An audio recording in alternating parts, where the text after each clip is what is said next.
Staring out towards Robben Island, it looked little and insignificant from such a height and distance.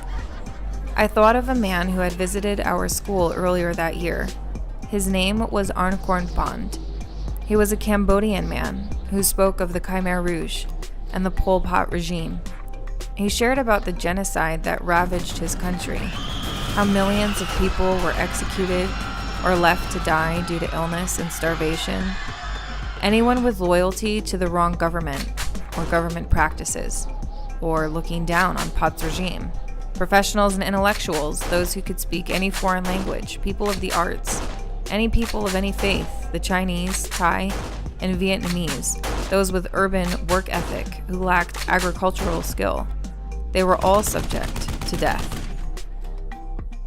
Pol Pot, his Khmer Rouge army, with Nguyen Che Prime Minister and Khieu Samphan, President of Democratic Kampuchea, and many others, were ruthless in their agenda to establish a purified, classless, agrarian Cambodia.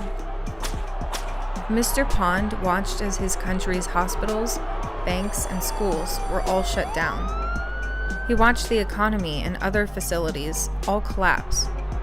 He watched as his country's people were removed from their homes and forced onto collective farms or into labor camps or prisons, all being places of forced labor. He witnessed any who were targeted by the xenophobic regime be murdered, just as well as anyone who didn't cooperate, Cambodian or not.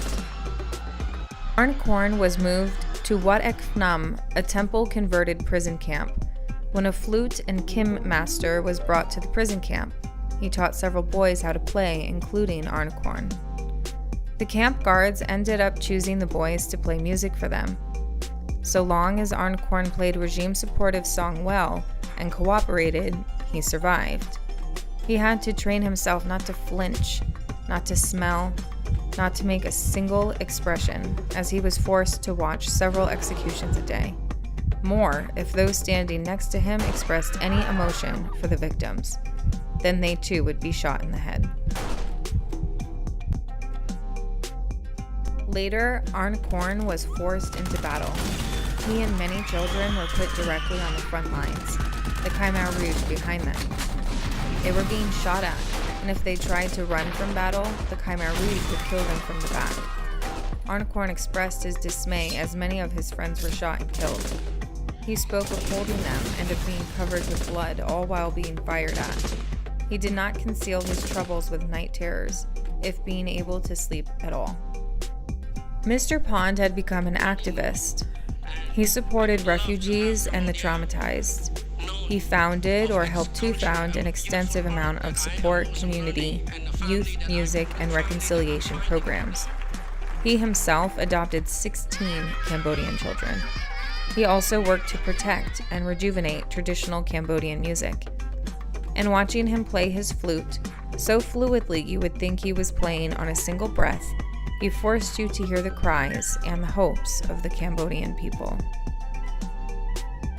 Staring out at Robben Island from the top of Table Mountain, thinking of Arnkorn Pond, and also of Nelson Mandela, I could hardly grasp the reality that single people could make such a massive difference, let alone in a world that seemed to operate endlessly on alternative motives and hateful, oppressive, deadly regimes.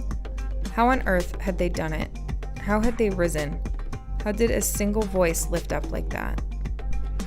It almost seems little and insignificant from up here, said the stranger. I turned my head to him, like he had read my mind as I was lost in thought. This is what you need to know. You may be small, but you are not helpless. Just then, a gust of wind cut across the risen plateau. His hood shook from his head, drooping back to rest on his shoulders. My mouth fell wide open, enough that I could feel the wind drying out my tongue. Have a good night, he said, standing and moving away. I scrambled to my feet, dropping my camera and other belongings. My hair whipped across my face as I tried to collect my things. Wait, I yelled. Wait! The wind suddenly died. I stood amongst my scatterings looking around. How far could a man go at the top of a mountain? I picked up my items, scurried towards the line for the gondola, but he was nowhere to be seen. Clutching my things, I stood still, watching as the glowing red South African sun fell from the sky.